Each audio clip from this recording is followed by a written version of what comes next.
first of all, I've always been, my directions are always mixed up. I mean, I only know certain sections of LA, like, Sunset, from when I was staying, at the Chateau Marmont with the band and stuff. And, or, and going along there and playing, at the Whiskey or else or else we just get driven to like the, the Palladium or the Palace, wherever we were playing. The show in Seattle was fantastic. I mean, it was totally packed. It was a great audience. How did it feel? Real young. To be up there after 14 years. I know, but the strange thing was, as soon as they played the first two chords on every, the intro chords for like all these old songs, the audience would yell out the title and stuff, And it was, I mean, there were some like people there who were around, right. when we were playing with the band there and stuff. But there were, a lot of them were like, 20, 23, 21-year-old kids who were like, who knew these songs just like, had just toured last week or something. Right. So that was really surprising to me, So the only thing that bothers me is that, a lot of these clubs, like in Seattle and in New York, the owner of the Bottom Line told me he had to put somebody outside. I mean, not even at the ticket office because it got so crowded in the lobby because to turn away all these like kids who wanted to come to the show. But you have to be 21, right. And the same thing in Seattle. Right. All these kids came to the book signing beforehand, right. And the same thing happened in Philadelphia. Like 100 kids came and said, "We can't get into the show tonight." And right. I thought, in New York you could get a stamp, and if you're old, right. Some clubs you can. In some states right. you just can't do it, and in Washington you can't, and in New York at this club, the only way you could get in is if you had your parents with you or something. Right. So that was a bummer because, I guess because of since the Basketball Diaries movie, I have this whole new young audience, Right. And though, I mean, you want kids at shows, Sure. these, from 13 to, 19 years old. That's the only thing that bums me out because he had never seen that many young people there. But it's all because, they went to see Leonardo in the Basketball Diaries, but I didn't think they'd buy the book, but they did, because went back on the Times bestseller list, and I was wondering who's buying these books. My publisher too, because they didn't think that was going to happen, right. And it was all these young kids. I get more mail from these like 13 to 18-year-old kids now. Right. That it's like, and I wish that they could come to like shows and stuff, especially. Maybe we'll do a show in New York at like the Irving Plaza or something where they don't, it's more like a theater place, Well, I took my kids to see you in Central Park. Oh, well, see, and I'm bringing Central my Park, daughter tonight. If I could do the Summerfest this year's summer, it would be great to do I'd do it with a band, Yeah. It would be great. Yeah, it would be. Yeah, that is really a bummer about the age thing. And I believe at the Black Cat you can be stamped. Well, that might be true in Washington D.C. Yeah. But in Seattle, it's it's no good, and in New York, I was surprised. So you had to keep one guy outside saying, and anybody who looked really young said, no, sorry, you can't do it. Right. But so I think it's a matter of the club just not wanting to mess with it. No, yeah, they don't. Yeah. When I was first playing with the band, I always thought, like, Boston was like a great city for us, They had a great radio station, BCN, which is still a great radio station, but right. they like do a lot of like live, they do us live and stuff at shows, and every Friday they have bands live that they broadcast and stuff from this one place, and it's still a good place for me, for readings and stuff, but the West Coast was always good. I mean, we started out on, in San Francisco. Right. And, And I would have stayed in San Francisco after, the Catholic Boy album came out, really. So the band was there, and I mean, the record company, for the most part, was in New York, the Stones label, and then when I went to Atlantic, and then my manager, Earl McGrath, he was in New York, so that was, a benefit of going to New York. But I could have stayed out here and just done it from here, because we were so established in the Bay Area, and I liked it. There was a good music scene there. Right.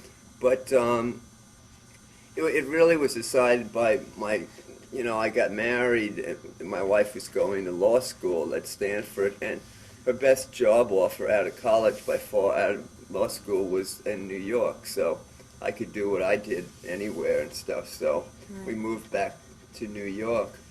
But, the other night in Seattle, it was fantastic. I've had, good experiences there. I remember when I did, they had the Bumper Shoot Festival there every year, which is kind of like I think where Perry Farrell probably got the idea for Lollapalooza, because there's 4 things going on at once at different stages and different venues. The whole city has different venues. And I gave a reading in the Opera House there, and that was fantastic. So you look out, and I mean, it was huge, and it was just packed with people, and I mean, in an opera house, it was so elegant, these little lights you see, and different tiers, and such a big stage and everything, and of course I've read at the university there and stuff, and I've read at a lot of clubs there. But the other night we read at the Crocodile, which is the rock and roll club, and everybody just stood up. Usually people, they either bring in chairs or sit down on the floor for the spoken word part, but they were pressed up against the stage like it was a rock concert, and I told them not to put the podium up. I just held the book, and now, and then, Robert Roth, who, this guy from this band, Seattle band, Truly, he wrote a couple of the songs that are on the Pools of Mercury album with me. He wrote the Falling Down Laughing, and which is the most straight rocker, I guess the closest to my old songs. And right, I love it. And the song Hair Shirt Fracture, which when he did it with his band and sent me the demo for it, and I did the lyrics, I sung the vocal. It was a lot different. I mean, a lot different. But when I gave it to Anton Senko, the producer, I mean, we re-recorded it with a much different. It was very monotonish, the rhythm, and as a slow, like a dirge, and so we put a lot of drums in it and stuff. Somebody said they're bongos, and it's not bongos. They were these dobers or something. These Iranian, they shaped steel congas. They're like congas or something. But I mean, they're not bongos. We did not use any bongos on this record for songs or spoken word. But it was. I mean, he just added a lot of different flavors in it, and so and the phrasing, I changed the phrasing in it, which once you've done phrasing on something, it's hard to change it, especially if you've listened to it a few times and sung along with it, and so I spoke with him before the show, and he said, well, why don't, we do Falling Down Laughing? Because, the other one is too, was a little bit too much for them to practice and learn and stuff. It has too many rhythms and stuff, and it's a little bit too complicated now. It also needed keyboards, Right. And so we did. He said, and we'll learn a couple of the old songs, we'll do Catholic Boy and Wicked Gravity or something, and People Who Died, or one or two. But then he got this band of guys from Soundgarden and the Posies and stuff, and this other really seminal band in Seattle, who I forget. They never made it big, but they were like the first grunge band. This rhythm guitar player, he was very good.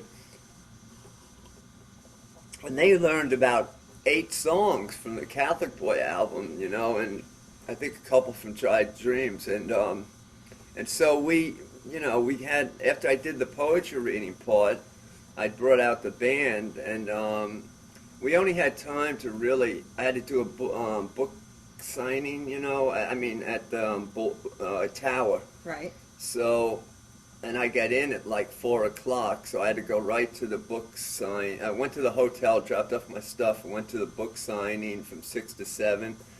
And from 7 to when the doors opened at like 8:30, I went straight to the place, and for spoken word, I don't usually do a sound check, and Right. it's like get the lighting right and stuff, and but I had to, it was the only time I had to practice the songs with them. They had them down really well, but you can't really tell unless the vocals are there. Right, exactly. And so I was, and they kept, going, we got this. I said, this is like a whole set, So did you have the time to rehearse? Oh, yeah, we had Just time that. to practice a little bit of every song, Wow. So, and some of them, the endings, like Wicked Yeah. Gravity, that was the only mistake, where the drummer dropped out early, but then he came back in again, and so it was almost like this little, the mistake made it cooler in a certain way, Unique. But all the other ones, people who died and stuff, we just have to do like one quick verse or something and stuff. They had all those down and stuff. It was the falling down laughing that I was concerned about. Right. Because our version, the one we Excellent re-recorded song. in New York, was a little bit different than the original one that they did, and I had changed a lot of it. I made it into a third-person song, Right. That was like the oldest song, because we did that for the Basketball Diaries movie originally. Right. And since I could only put it in the movie as for 4 seconds, that was the one that the director did like, actually. But I said, no, don't use it at all then, Right. They had a lot of songs from different people, like that one from Patty that they took out because you could only get it in for 3 seconds, But Right. so I guess I was, I brought that into the thing when we started doing the album, and that was the one that really, once I played that and we recorded that, it was like the guys in the band started to give me songs and stuff, like the Pools of Mercury music, and Lenny with the Beast Within and this Desert Town song, which is really different. And I had to, Pools of Mercury is like a loop song, and it's very modern. It's a straight, it's like it's a rocker. The other ones are more like ballady, and I had to sing more on them, In 1991, I read you expressed the no interest to ever return to music. So can you tell me about the inception of this album, the genesis of this, when, why, and how did it come about? I meant doing rock and roll music, a rock and roll album, and I did mean that. And that's why I'm kind of, hot water with certain A&R guys at record companies who would ask me every year since I stopped in '85 to just from these 3 labels, they go through Lenny Kaye, my friend, and or somebody, and they keep asking every year, well, why don't you at least get Jim to have lunch with me, and they'd ask, listen, we could line you up with these musicians, we'll make everything easy, just write some songs, and I'd say, no, I don't want to do that, and I didn't, but I guess it was just, with this album, it was started out as just a lot of the pieces in the Void, of course, in the new book, of just because I had been doing a lot of readings. I still believe a poem should, if it's worth anything, should work on the page, but they were more lyrical because I've been doing readings, I guess, certain pieces, and I knew which ones I would want to use and I thought of doing a spoken word album, but with music. Like I had already done one without music. Right, Praying Mantis. Yeah, and that was kind of a defiant thing to do, with no music at all. And But thank you for doing it. yeah, well, Anton Sanko, the producer, I'd worked with him with Lee Ronaldo and Lenny Kaye on this Kerouac tribute album, where they had different people read Kerouac and play music behind it. And Anton's take as a producer for spoken word, well, he had never done it before. I knew him as Suzanne Vega's keyboard player and producer, you know. But he writes movie for movie music now, you know. So I figured he'd be good for the spoken word stuff. And his take on, you know, most guys just jam on top of the stuff, you know. Right. I mean, certainly with the Kerouac album, it was a quick thing. Different people doing it. That's what you know. Lee and Lenny and Anton was playing the harmonium because he plays keyboards and guitar, and that was great. But it's really just jamming and stuff most of the time. But his thing was completely, Anton's is different than most other spoken word. It's all on the rhythm. You know, it's like he wanted certain syllables to hit the downbeats on the drums, you know, in the pieces that had drums on them. And so it was really very precise, you know.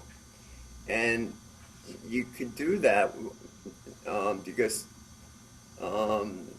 they have these programs now, these computer programs, where you can move the words around, you know. If it's not in the right place, you could just move it over. If you want a bigger pause, you could have as much of a pause as you want. If you want to stretch out a syllable, you can, you know. You mean in the mixing process? In the inception, when I first read them. Oh. And then when the drummer told me if it wasn't, he'd pick up a rhythm on like the train surfing piece, which does have a real specific drumming part to it. And he'd pick up on my reading of it just the way it was, and most of it he could get organically. But if I went out of his beats sometimes, they could just move the word over a little bit, you know, so that it would fall in with the downbeat or the upbeat, whatever they needed. Mm-hmm.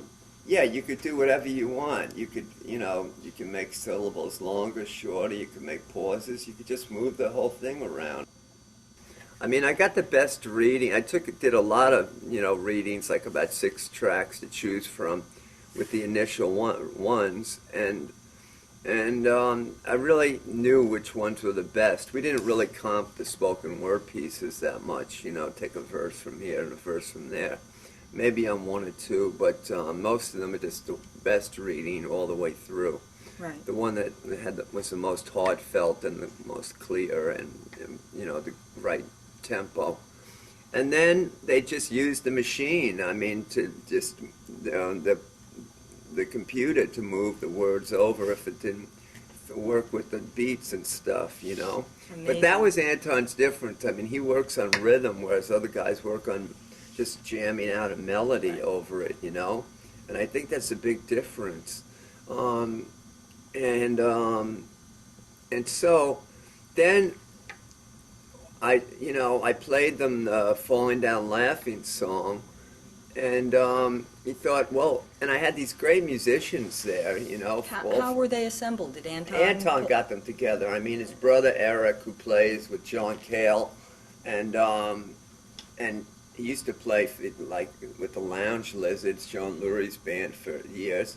He also has a band, the Skeleton Keys, who were on Capitol, and then this guy Tristan, this really great guitar player. His band just got signed to Geffen, actually, but he has his own band, and Frank, the drummer, Frank Velarde, he's like a real old session drummer, and not real old, but he's been around with. He's just an amazing set. You know, he's like a Berklee School of Music. Mm-hmm. He can read. He's a drummer who could read music. You know, right. And like, you know, he would go from rehearsal one night when we were rehearsing for the live show. He came in with his tuxedo on because he was going straight from there to do this like gig at the Metropolitan Museum of Art for, like, playing, Cole Porter standards and stuff in this orchestra, with no rehearsal, just reading the music and, playing with this orchestra. Just, It's amazing. Yeah. So, I mean, and he was not just a great drummer, he's really, like, a real good percussionist, too, like, he did all the parts to the train surfing one. And when we did that live, he assigned different guys, because we didn't want to use a sample, that would have been the easy way to do it. Frank got up and played the part with these two obscure instruments, and then the keyboard player played the drum kit with the tom-tom fills, and then Tristan played some weird rhythm instrument, and Eric Sanko, bass player, played maracas, and I guess Anton played that whoosh whoosh sound on the keyboard. So we did it all live. I mean, we wanted to just do it that way. That was like the first piece, because then we got all that stuff off the stage, and then just went right into Catholic Boy, and it really surprised everyone. So it was great. But I mean, Anton mainly got all these guys together, and they were just so good that I figured, okay, we'll re-record this song, and then once I did the one, this whole rock and roll energy fell into it, and the guys from the band started to give me songs to write lyrics to, and I could usually write lyrics quick, I remember with The Beast Within, I did that in like an hour, because Lenny, I knew what the phrasing was, and that he told me how the phrasing was going to be. But I just rewrote that very quick, the lyrics, because he had some lyrics already, but I just rewrote them. In fact, well, go ahead. But I think but then it took me a while to write like Desert Town, and I got the music for that, and it took me a while to write that, and the Pools of Mercury song, the lyrics for it, the Hair Shirt Fracture, like I say, it was hard to sing that because I had to change the phrasing, but I did have the lyrics for that already. Right. But once you let in one song, this rock and roll energy came into it, and it became more of a rock and roll flavored album than a spoken word thing. It's like a strange hybrid now. And even like a lot of the spoken word pieces are almost like songs, and they're a good like counterpoint to the songs themselves. That they're very still, and I mean some just a very like flighty, others are very solemn, and there's the thing, I mean, but you just let that in one song, and then that was it. It was just like the dam broke loose, and that's why with these A&R guys, I've had to, I saw one of them, and he was quite pissed off. He says, "Well, what's like, this? You got songs on here. Right. You could have done," and we could have had more songs. We had like two others that I didn't get the lyrics completed and stuff, but we thought, that was enough that we had, because we liked the spoken word ones that we had, and we didn't want to lose anything. So that was about, that was really that was the main thing, is it changed the whole thing, and I did feel bad about what these guys I turned down and stuff.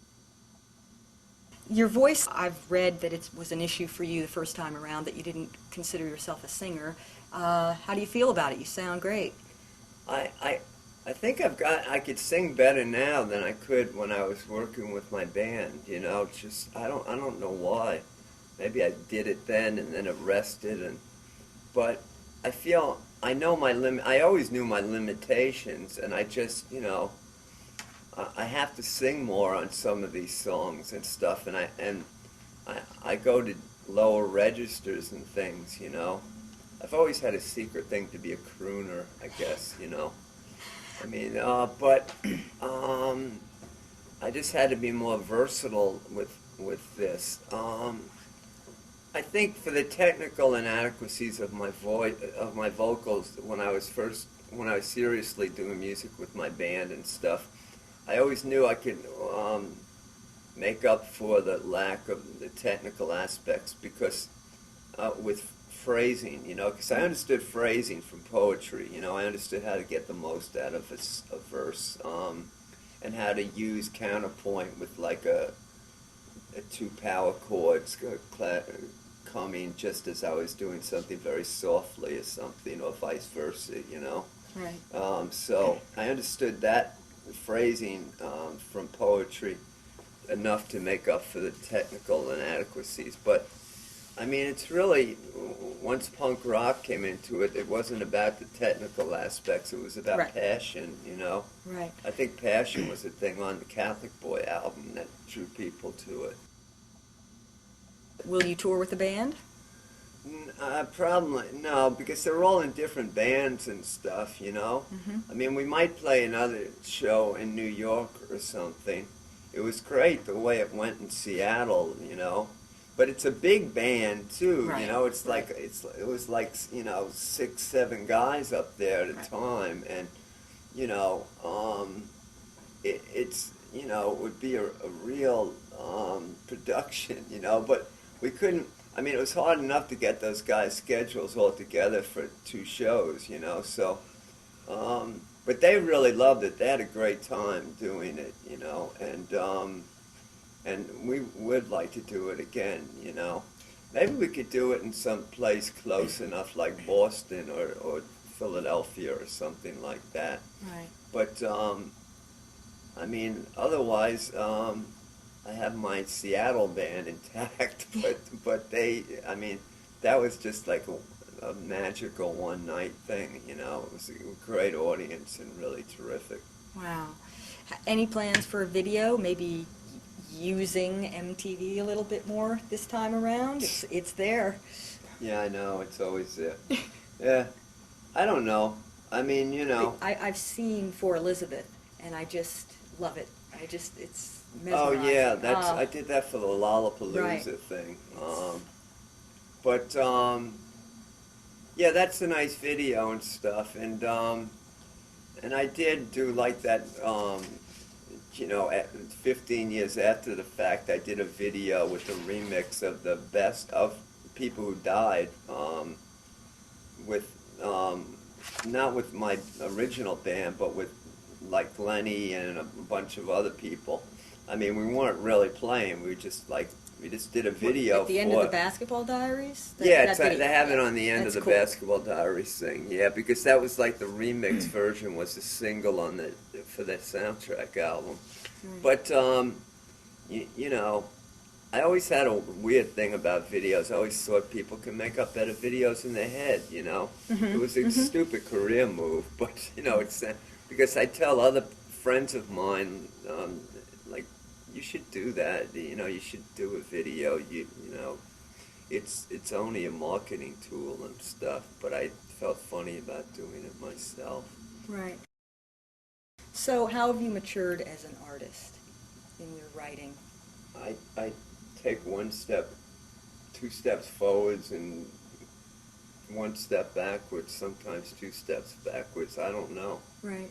I mean, Because this new work, Void, of course, it seems like a different voice than I'm used to reading. And I'm just wondering it's if got a lot of closeness in the way the poems are laid out on the page to Living at the Movies, really, Right. because they're spaced out in certain ways to slow down the poems and speed them up at times on the page. But I mean, I'm not afraid of some sentimental quality coming into the poems, that they don't have to be, that that you people were think that previously. it's verboten to have any sentimentality at all. It's just not cool. But I Right. don't care about that at this point. I think in the Sheila-esque sense of sentimentality, it's a valid, artistic tool, Right. and you should use it. But at the same time, they're just I mean, they're just honest poems. I mean, from the sense of craft, that's just, instinctive at this point. Right, right.